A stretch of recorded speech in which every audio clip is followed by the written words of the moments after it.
ہمیں اس بات پر غور و فکر کرنا پڑے گا۔ قرآن پاک میں بھی اس کی مثالیں موجود ہیں۔ وہ جو مچھلی والوں کا واقعہ قرآن پاک بیان کرتا ہے، ہفتے والوں کا واقعہ،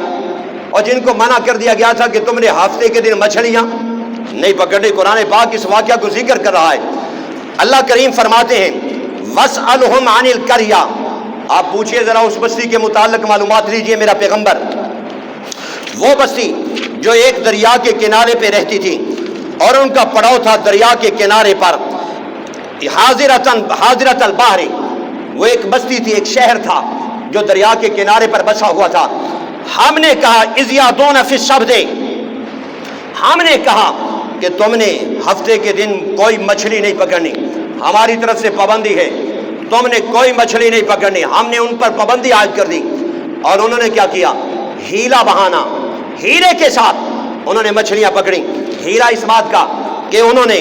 چھوٹیاں چھوٹیاں کھالیاں اور بڑے بڑے کھڈے دریا کے کنارے سے تھوڑے سے دور جا کر بنا دیے، لیکن دریا سے کھالیاں بنائیں جو ان کھڈوں میں جا کر شامل ہوتی، داخل ہوتی۔ اب ہوتا یہ کہ ہفتے کے دن وہ کھالیاں چلا دیتے اور پانی ان کھڈوں تک آتا، لامالا یہ کھالی اور یہ کھڈا اور دریا کا لنک آپس میں بن جاتا، اور مچھلیاں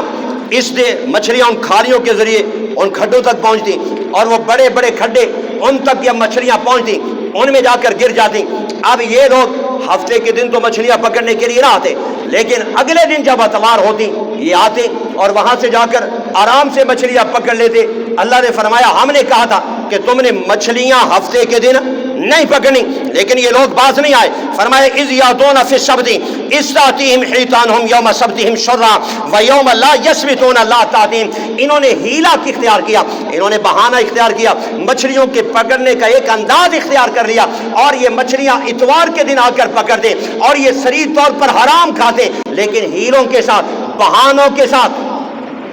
کو یہ بھی تلاش کر رہی ہے۔ یوم سبت ہم نے کہا تھا ہفتے کے دن مچھلی نہیں پکڑنی، انہوں نے کہا ہم نے نہیں پکڑی۔ علماء نے لکھا ہے 3 گروپ بن گئے، 3 گروپ، ایک گروپ تھا ہیلے بہانے کرنے والا، اور دوسرا گروپ تھا روکنے والا، وہ ظالموں ظلم کرنا چھوڑ دو، اللہ کے آرڈر کو چیلنج کرنا چھوڑ دو، اور تیسرا گروپ تھا درمیان میں جو کہتا تھا جتھے کوئی لگ گیا وہ تسی اپنا الو سیدھا رکھو، بس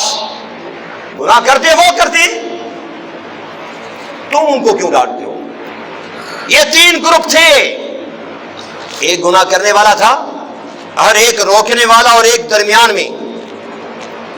جو کہتا تھا گناہ کرتے یار وہ کرتے، تم کیوں ان کو ڈانٹ ڈپٹ پلا رہے ہو؟ کیوں درمیان میں آپس میں تضاد کر رہے ہو، آپس میں تنازع کر رہے ہو؟ اللہ فرماتا ہے ہم نے دیکھا، وقت گزرا،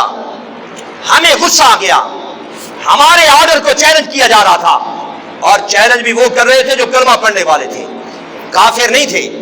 غیر مسلم نہیں تھے، ایک نبی کا کلمہ پڑھنے والے تھے اور ایک کتاب کو ماننے والے تھے، ایک پیغمبر کے پیروکار تھے۔ فرمایا کہ وہ ہمارے حکم کو چیلنج کر رہے تھے، ہمیں بڑا غصہ آیا، اور ہم نے کہا، یہ دیکھیے قرآن پاک کا انداز ہے، اللہ کریم فرماتے ہیں ہمیں غصہ آ گیا اور ہم نے ان کو کہا اذ قالت امۃ منہم لم تعظون قوما اللہ مہلکہم او معذبہم عذابا شدیدا قالوا معذرۃ الی ربہم ولعلہم یتقون فلما نسوا ما ذکروا به انجینا الذین ینہون عن السوء۔ اگر ساری آیتوں کو سامنے رکھا جائے اور مفسرین کی تفسیروں کو بھی سامنے، نتیجہ یہ نکلتا ہے کہ ہم نے جو جرم کرنے والا تھا ان کی شکل خنزیر کی بنا دی، اور جو درمیان میں خاموش تھا اور یہ کہتا تھا یار یہ جرم کرتا ہے تو یہ کرے گا، ہمارا اس میں کیا قصور ہے، تم خاموش ہو جاؤ، وہ جو خاموش رہنے والا تھا ہم نے ان کی شکل بندروں کی بنا دی۔ اگر بچے تو وہی بچے جو منع کرنے والے تھے۔